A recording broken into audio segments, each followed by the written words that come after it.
really hate this time of year. How come? Because the Tour de France is on, and that's all that you watch or care about, or it's your reason to live. I get so excited to wake up in the morning, make my coffee, get back into bed, put my headphones on because my boyfriend is sleeping within inches of my head. I'd love to have the TV on like full blast, but I'm not an asshole. I'm not rude. So I put in my little AirPods and I watch the Tour de France on NBC Sports Network. And I am, you know me, I don't know anything about sports. I'm not a sports girl at all. But me and the Tour de France and cycling, I'm so into it. And you make fun of me relentlessly. Every time I tell you something about sports ball cycling, you're always like, wait, what? Who cares? Well, I have to say, like, F you to all of that and all of your BS, because something very important happened the very first day of the tour. It's so big that everybody from Z100, the top 40 station here in New York, to the Daily News, to your local stations around the country, everybody is talking about this. There was a crash the very first day. Now, this crashes all the time. When you hear the riders after they've retired talk about their careers, they talk about, oh, I was in that crash or this crash, or when you're in the middle of crashing, here's how you feel. Here's what happens. They describe it as being a victim of the worst chiropractor on the planet, the concrete. That's how they refer to it. There was a crash the very first day that was caused by one of the spectators. That's the best part. So, that's like the second time this has happened. Well, it's happened before that a spectator will run out, or a kid will run out, or a dog will run out, and like a rider will flip over or move out of the way, and that person, maybe two other people, will go out. And usually when the riders go out, it's usually people you never heard of and people that are like, that guy was never going to win anyway, or what team is he on, or who is that? This wasn't that. This was a major crash that took out dozens of riders, and some of the bold-faced names, some of the really big names in riding were involved in this. And it's the very first day. It's the first day. Like, these guys have been training all year. They did every different other, they did the Dauphiné, and they did the Tour de this and the Tour de that. And they're getting ready. The Tour de France is the pinnacle. It's the Oscars of cycling.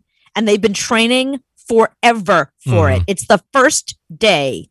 And this stupid woman comes out in the middle of, like, literally walks into the frame, walks onto the road, and she's holding this big giant sign. And the sign says, I guess it's in German or in Greek, it says, Alet Opa I Oma, which means go grandma and grandpa.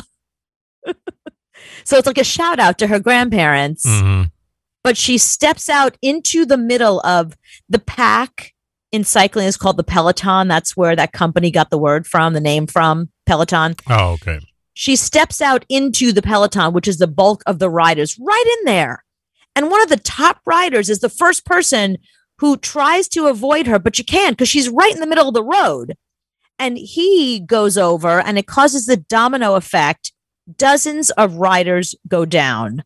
I'm going to play some of it for you. You're going to be able to, I think you can hear most of it. You'll hear the reaction of the color commentators. But for those of you watching us on Twitch, you'll be able to see for yourself what went down. That's classified, and that is the finish climb, the Côte de Forceau loop, and that is going to be, a huge crash at the side of the road. I don't know what happened there, but everyone has come down. The entire peloton has crashed. Dozens of riders, dozens. Whether it was a rider at the front or something. One rider hit a fan, I think, at the side of the road. So this got to know what happened. This is all happening live. There's several feeds of this.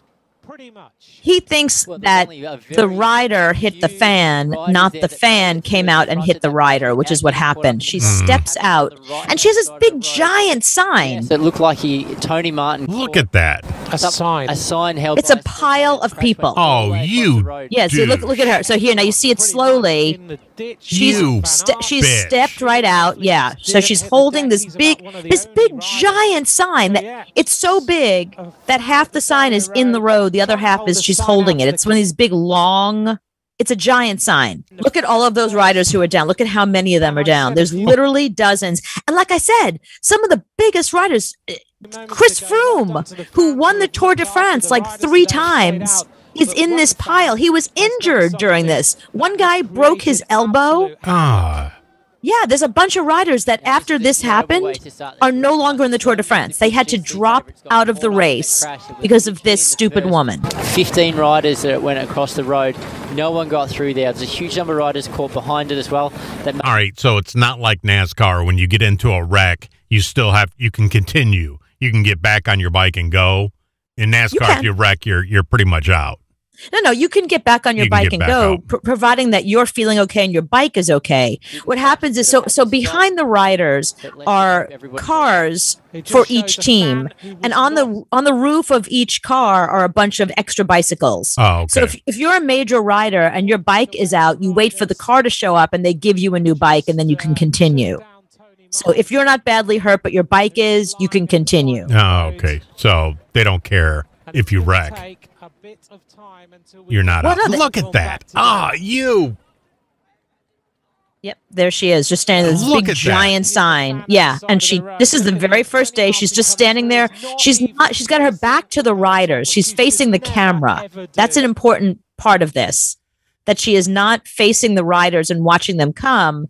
She's got her back turned to them and she's facing the camera so she can get on camera. So there's a reason why a C word exists in the human language, and it's for that woman right there. You can't tell me that we should hold that C word until people like that. Just because she wanted to say, hello, Grandma and Grandpa, you bitch. Right. Look at what you did. Everybody is talking about it today, and the reason is because the powers that be who run the Tour de France and who run cycling in general have decided to sue her. Good. They're suing her. Good. Because of her, all these major riders, people like Chris Froome and Tony Martin, and Alaphilippe was in the back and he ended up winning the stage. But some of the big, bold-faced names in riding, the biggest riders who are riding today, were injured because of her stupidity. So they want to sue her. They now say they're going to sue her. The problem is they found out she's a German tourist. Right after that happened, she hightails it out of there, got on a plane back to Germany. She's untraceable. Really? They can't find her. Oh, they can find her. Somebody's going to see that and go, that's Amy. I know her. Somebody's going to give her right. Up. Yeah, somebody will give her up. I mean, people gave up people at the Capitol when they saw them on TV. And her, I mean, Germany's pretty big, but you're going to track her down. It's not too difficult because all you have to do is look at the flight records for during that time, that from that day till now. Look at the flight records for like 2 days from France to Germany. And then, find the females and then figure out who has a grandpa and a grandma still alive, and a bruise. Probably has a bruise on her arm. Right. Look for that one. Yeah.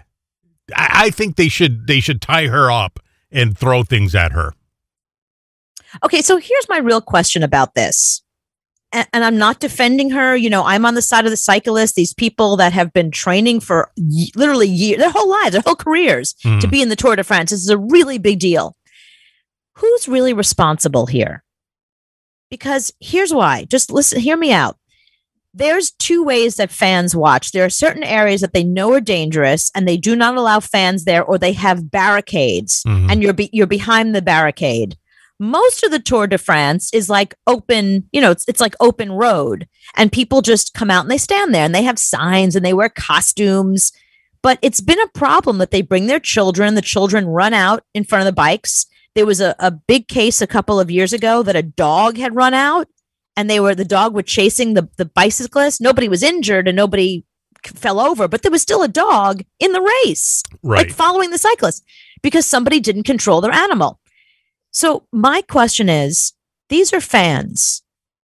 allegedly. I don't know if she cares about cycling or she was just there to get on television. Who is ultimately responsible? Shouldn't the racer people, shouldn't the people in charge of the Tour de France, the powers that be, have like somebody in a car or a motorcycle that travels about maybe a half mile before the riders and goes through all of this and says to people, back up, move back, sees a lady with the sign, says you can't bring that sign, go over there. Does something to be ahead of the pack, ahead of the group. Take some responsibility. These people are worth tens of thousands of dollars per day. These riders, they're worth millions of dollars potentially. So why wouldn't the powers that be protect them better by telling the fans, move back, you got a dog, put it on a leash. That kid, get that kid away. Why don't they take some responsibility? Well, and you have to rope it off. I mean, I can see building a barricade. That's a long, miles and miles and miles. That's too long. But you can put a rope up. No, you cannot rope off France. You have to rope off all this. It's 200 miles. You can put a rope up for 200 miles. You don't have to do it all at one time. You can do it 10 miles at a time. You can put the rope up. It's not that hard. I'm sorry. There's people that do it for racing, NASCAR racing and things like that. They don't let people go out in the road. That's kind of nuts to be able to go out in the road with people riding a bike like that. Yeah, it's on them. She's a moron, complete moron, and should be tied up and eggs thrown at her and sued. But it falls back on the people that put this on. But this has been going on forever. So there are areas of the Tour de France where they're going up really, really steep hills and they have people on both sides and they're yelling, come on, you can do it. They're there to encourage them as they're going up these very steep hills. And every once in a while, you get these idiots who will take off their clothes and run alongside the rider up the hill. Remember a couple of years ago, there was a shirtless guy who was carrying a taxidermy boar under his arm and he was running with the boar up next to the riders, which I find that very distracting, not encouraging. But they allow this. There's one guy who always dresses like Midas. When they get to this one area in France in the Alps, he's always there. There's certain people that are well known as fans, as spectators that participate in that way. But for the most part, I don't know why. There's no other sport where you couldn't go on the court at an NBA game and start running alongside.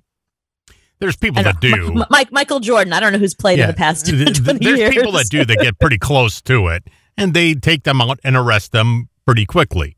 And there is car races where people line up along the side of the street, and sometimes cars run them over. Really? Yeah, that happens. But something like that, you have to, A, keep the public safe, and B, keep the riders safe. So that falls back on them. They're making a shit ton of money off of this race. That's right. So it's on them to put up 200 miles of rope. Sorry. Figure it out. Well, that's what I said. I said they should take some responsibility, but yet they're suing this woman. They're making this her responsibility. They're suing her. Well, she should be sued because she's a moron. That's the height of narcissism when you're so focused on, you went all the way up. Think about this, where she is. It's not like it's right outside her house. You just walk out while it's going on. You just show up with a sign. She was in an area that you had to travel to. They shut off the roads. So you have to get there at a certain time. She waited there for hours until the peloton made their way over, just so she can walk out in front of the peloton in the middle of the road with this sign. She planned. It's premeditated. It's premeditated spectatorism. Yeah, everybody's at fault. Even you're at fault for watching it. So I blame you. You're the only person in the country watching it. So I put it on you. If you weren't watching it, they wouldn't put it on TV. So yeah, everybody should be blamed. Excuse me. It's exciting, isn't it? Because now I have a story for you. It's not just a bunch of guys on bicycles passing each other. I just made it very interesting, didn't I? Well, see, that's the thing. If this wouldn't have happened, it would have been like, guys riding a bike.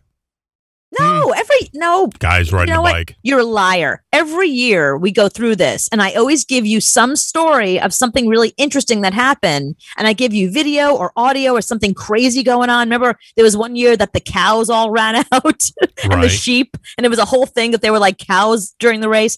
So I've made this very interesting for you over the years. I just did it sooner this year.